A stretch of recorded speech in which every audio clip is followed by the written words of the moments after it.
Second year physics में students आज हम सेकेंड लास्ट आर्टिकल पढ़ेंगे।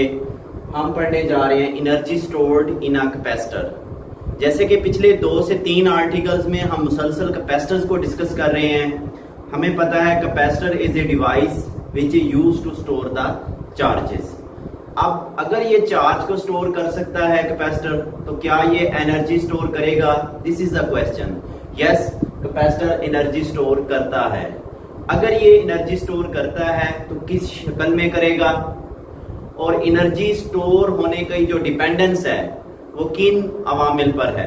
तो आज के टॉपिक में हम इक्वेशन ड्राइव करेंगे energy stored in a capacitor की, और फिर आखिर में हम एनर्जी डेंसिटी भी देखेंगे, उसकी डेफिनेशंस भी करेंगे। स्टूडेंट, मेरे पास सबसे जो सिंपल हम कहते हैं कैपेसिटर है, मोस्ट कॉमन, वो है पैरेलल प्लेट कैपेसिटर। से जब time t is equal to 0 है, से time t is equal to 0, ठीक है, ये स्विच ओपन है, यहाँ पे कोई चार्ज स्टोर नहीं है, इसका मतलब है Q इज इक्वल टू 0। चलें, उसके बाद हमने स्विच को कर देना है क्लोज। हमें पता है प्लेट, वो प्लेट जो पॉजिटिव पोटेंशियल से जुड़ी हुई है, it will store the positive charge, and जो नेगेटिव से जुड़ी हुई है, it will store the negative charge. अब दैट्स नॉट सो सिंपल। अगर हम इसकी फिजिक्स देखें, एक्चुअली होता क्या है? एक्चुअली ये होता है कि ये दोनों प्लेट्स शुरू में न्यूट्रल हैं। जैसे ही हम ये इलेक्ट्रिक फील्ड या पोटेंशियल डिफरेंस अप्लाई करते हैं, तो यहां से एक नेगेटिव चार्ज मूव करता है इस प्लेट से, वो चार्ज जाके यहाँ पे डिपॉजिट हो जाता है, जमा स्टोर हो जाता है। अब जहां से चार्ज गया है वहां पे पॉजिटिव पोटेंशियल आ जाएगा, और जिस जगह पे नेगेटिव जाके स्टोर हुआ है वहां पे नेगेटिव। इसी तरह अगला इलेक्ट्रॉन यहां से शिफ्ट होगा, जब यहां से शिफ्ट होगा तो पीछे पॉजिटिव छोड़ के जाएगा, और जिस जगह पे जाके इलेक्ट्रॉन डिपॉजिट होगा वहां पे नेगेटिव चार्ज आ जाएगा। इसको यूं समझने के लिए यूं देखें, मेरे पास स्टूडेंट ये एक बॉक्स है, एक बॉक्स में मेरे पास से ये number of positive negative charges मौजूद हैं। अब जितने इसमें पॉजिटिव हैं लेट उतने ही नेगेटिव चार्जेस हैं। एज ए रिजल्ट ये बॉक्स क्या होगा? न्यूट्रल होगा। ये बॉक्स क्या है? न्यूट्रल। और इनमें कोई वर्क करने की कैपेसिटी मौजूद भी नहीं है। अगर मैं इनकी रीडिस्ट्रीब्यूशन करूं, फॉर एग्जांपल मैं ये एक प्लेट सारी के ऊपर ये पॉजिटिव चार्ज इकट्ठे करके रख दूं, और इससे कुछ डिस्टेंस के ऊपर नेगेटिव चार्ज ये इकट्ठे करके रख देता हूं। अब हालांकि ये पहले भी न्यूट्रल थी, एज ए होल अब भी न्यूट्रल है, मगर अब एक इलेक्ट्रिक फील्ड है फ्रॉम पॉजिटिव टू नेगेटिव। अब इस इलेक्ट्रिक फील्ड की वजह से इसमें कोई ना कोई हम कह सकते हैं एनर्जी होगी, इसमें वर्क करने की कैपेसिटी मौजूद होगी। इसी तरफ मैं आपको इलेक्ट्रिक फील्ड की तरफ लेके आऊंगा। फिलहाल जब टाइम t 0 है तो कैपेसिटर की प्लेट के ऊपर चार्ज 0 है। आप यूं समझ लें, आफ्टर सम टाइम जब हमने स्विच को क्लोज किया तो से यहाँ पे पॉजिटिव चार्ज और यहाँ पे नेगेटिव चार्ज आ जाता है। तो ये वर्क कौन कर रहा है? बैटरी कर रही है।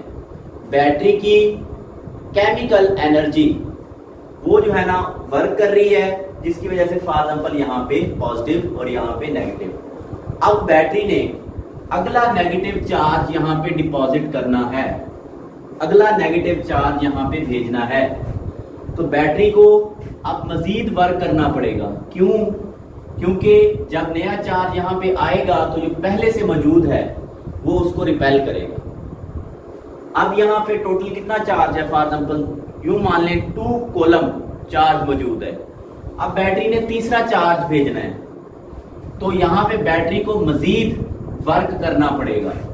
तो जूं जूं यहाँ पे चार्ज डिपॉजिट होता जाएगा, बैटरी का जो वर्क डन है वो बढ़ता जाएगा। आफ्टर सम टाइम t, से आफ्टर सम टाइम से t वक्त के बाद शुरू में जो चार्ज 0 था अब चार्ज मान लें वो चार्ज है Q। इस बैटरी ने इस कैपेसिटर के ऊपर टोटल चार्ज कितना स्टोर कर दिया है Q। इसी तरह शुरू में इन दो प्लेट्स के दरमियान पोटेंशियल डिफरेंस जीरो था, पोटेंशियल डिफरेंस जीरो था। अब after time t potential difference हो जाता है V वोल्ट्स। अब V वोल्ट्स का पोटेंशियल डिफरेंस है। यही टर्मिनोलॉजीज हम जो है ना अपनी मैथमेटिकल फार्मूलाज में यूज करेंगे कि जब t जीरो है, चार्ज जीरो है, जब टाइम t हो जाता है तो चार्ज कितना है Q है और पोटेंशियल डिफरेंस कितना है V वोल्ट का। अब आए अपने टॉपिक की तरफ। Energy stored in an inductor in a capacitor. Capacitor is a device which can store the charge. So capacitor can store energy. अच्छा, ये भी एमसीक्यू याद रखना, जिस तरह बैटरी है ये केमिकल एनर्जी है इसमें, तो कैपेसिटर किस शक्ल में एनर्जी स्टोर करता है? इन the form of electric field. Can store energy in form of electric field. ये इलेक्ट्रिक फील्ड की शक्ल में एनर्जी को स्टोर करेगा। ये मैं आपको ये एट द एंड इक्वेशन में भी समझाऊंगा। अब ये एनर्जी की वैल्यू कितनी है? Value of energy stored by capacitor या फार्मूला क्या है? Let we have parallel plate capacitor which is connected with a battery of potential difference V volts. Now I can say here that initially when the time t is 0, the charge stored on the plates is also 0 and the potential difference is 0. Now work is done by the battery on a charge to deposit on the plate. As the charge is deposited, more work is required for the battery to deposit more charges. जितना ज्यादा charge यहाँ पे store होता जाएगा, battery को मजीद ज्यादा work करना पड़ेगा चार्जेस को डिपॉजिट करने के लिए। ये कोई मुश्किल फिजिक्स नहीं है, क्योंकि जूं यहाँ पे चार्ज बढ़ता जाएगा बैटरी को भी ज्यादा वर्क करना पड़ेगा। अब यहाँ पे 10 कूलम चार्ज है, ये 10 मिलके, फॉर एग्जांपल ये 10 मिलके जो अगला चार्ज आ रहा है उसको रिपेल करते हैं, तो बैटरी को मजीद चार्ज डिपॉजिट करने के लिए ज्यादा वर्क करना पड़ेगा। अब मेरे पास इनिशियल पोटेंशियल कितना था? शुरू में 0 था और फाइनल कितना हो जाता है? V volts. अब हम मालूम करेंगे एवरेज पोटेंशियल डिफरेंस। वो बराबर होगा शुरू में 0, बाद में हो जाता है V वोल्ट्स डिवाइडेड बाई 2। तो मेरे पास average potential difference is equal to V by 2, या इसको यूं लिखेंगे 1 बाई 2V। अब वर्क कौन कर रहा है? वर्क बैटरी कर रही है, तो हम लिखेंगे वर्क डन बाय बैटरी। अब हमने जो पोटेंशियल की इक्वेशन पढ़ी थी, इलेक्ट्रिक पोटेंशियल, हमें पता है कि electric potential V is equal to work done on a unit positive charge in moving it from one point to another point. तो इस चार्ज Q को इस तरफ ले आए तो वर्क बैटरी का इक्वल आ जाएगा Q इंटू ये जो पोटेंशियल है ये V एवरेज है, चूंकि ये कांस्टेंट नहीं है। ठीक है, हम ये एवरेज वैल्यू यहाँ पे दर्ज कर देंगे, ये वाली। तो हमारे पास work done by the battery आ जाएगा, ये charge Q into average value हमारे पास है हाफ V। इसको हम ये भी जानते हैं कि कैपेसिटर के अंदर जैसा कि आप जानते हैं, हमने पिछले टॉपिक्स में पढ़ा है कि Q is equal to CV। Q चार्ज is equal to CV। Capacitor के लिए हम इक्वेशन, बड़ी मशहूर इक्वेशन है, इस Q की वैल्यू को यहाँ पे दर्ज कर दें तो आप लोगों के पास work done by the battery is equal to CV, ये Q की वैल्यू इंटू 1/2V। अगर आप इस V को इस V से मल्टीप्लाई कर दें तो work done by the battery half CV square आ जाएगा। ये वो वर्क है जो बैटरी ने किया है और इस चार्ज को इस प्लेट के ऊपर डिपॉजिट कर दिया है। अब जिस तरह ग्रेविटेशनल फील्ड में फॉर एग्जांपल जमीन के फील्ड में एक ऑब्जेक्ट लो पोटेंशियल पे पड़ा है, हम इसके ऊपर वर्क करते हैं, इसकी पोटेंशियल एनर्जी चेंज हो जाती है। ये देखिए, ये यहाँ पे पड़ा है, वर्क किया, इसकी पोटेंशियल एनर्जी चेंज हो जाएगी। बिल्कुल ऐसे ही यहाँ पे बैटरी का किया गया वर्क उसमें स्टोर हो जाएगा, किस शक्ल में, पोटेंशियल एनर्जी की शक्ल में। So I can write here that potential energy stored by the capacitor is equivalent to half CV²। ये एक इक्वेशन है। अगर हमारे पास पोटेंशियल डिफरेंस V को डबल कर देंगे, ये देखें, V को डबल करेंगे, एनर्जी स्टोर्ड 4 टाइम हो जाती है। अगर आप कैपेसिटेंस को डबल करोगे तब भी एनर्जी जो है ना, क्योंकि डायरेक्ट रिलेशन है, वो डबल हो जाएगी। चले, ये तो हो गया एनर्जी। अब हम नेक्स्ट हेडिंग देंगे energy stored by capacitor in form of electric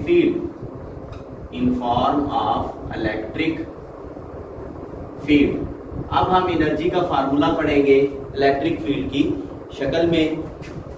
जैसा कि हम जानते हैं, हमारा जो पिछला टॉपिक था वो था capacitance of parallel plate capacitor. उसमें देख लेंगे, उसमें हमने फार्मूला निकाला था, capacitance is equal to A∈0/D। ये है फॉर एयर या फ्री स्पेस या वैक्यूम। इसी तरह हमारे पास एक इक्वेशन पढ़ी थी हमने, electric field E is equal to gradient of potential. वैसे नेगेटिव होता है, उसको हम इग्नोर कर रहे हैं। E is equal to V/D, या इस इक्वेशन को मैं यूं भी लिख सकता हूं, V is equal to ED। ये इक्वेशन नई नहीं है, ये हम पिछले टॉपिक में भी इसको यूज कर चुके हैं, पोलराइजेशन में भी और capacitance of parallel plate capacitor में भी। तो मेरे पास ये दो वैल्यूज है स्टूडेंट से, ये इक्वेशन 1 है, ये इक्वेशन 2 है। मान लें ये इक्वेशन A है। करना क्या है, आपने ये V की वैल्यू और ये कैपेसिटेंस की वैल्यू यहाँ पे पुट करनी है। लेट्स सी, तो जो energy stored by the capacitor है that is equal to 1/2 C की जगह आ जाएगा A∈0/D इंटू ये V की कीमत ये यहाँ पे पुट कर दे ED²। तो हमारे पास जो potential energy stored by the capacitor है that is 1/2 E² ε0/D into ये A और ये D²। अब इस D से ये D² कैंसिल हो जाएगा, तो इसको जरा नीट करें। हमारे पास फार्मूला आ रहा है, energy stored by capacitor is equal to 1/2 E² ε0 into AD। ये फार्मूला है। इसमें इसको कहते हैं energy stored in the form of electric field. ये देखें, ये यहाँ पे इलेक्ट्रिक फील्ड की सेंस में एनर्जी स्टोर्ड का फार्मूला है। अब हम डेफिनेशन करेंगे, एनर्जी डेंसिटी क्या है। एनर्जी डेंसिटी जिस तरह मैस डेंसिटी होती है या जिस तरह चार्ज डेंसिटी होती है, mass density mass per unit volume, charge density charge per unit volume या charge per unit area, surface charge density. इसी तरह एनर्जी डेंसिटी होती है energy stored by parallel plate capacitor per unit volume is called energy density. कि इस parallel plate capacitor का unit volume, for example unit volume का मतलब है 1 मीटर क्यूब का वॉल्यूम, कितनी एनर्जी अपने अंदर स्टोर कर सकता है, वो इस कैपेसिटर की क्या होगी, एनर्जी डेंसिटी होगी। तो क्यों ना हम ये एनर्जी की ये वैल्यू यहां पे पुट करें। तो मेरे पास एनर्जी डेंसिटी इक्वल आ जाएगी half E² ε0 AD over volume क्या होता है, length into width into height, या वॉल्यूम हम यूं भी लिख सकते हैं, लेंथ इंटू विड्थ इंटू मान लो ये हाइट है।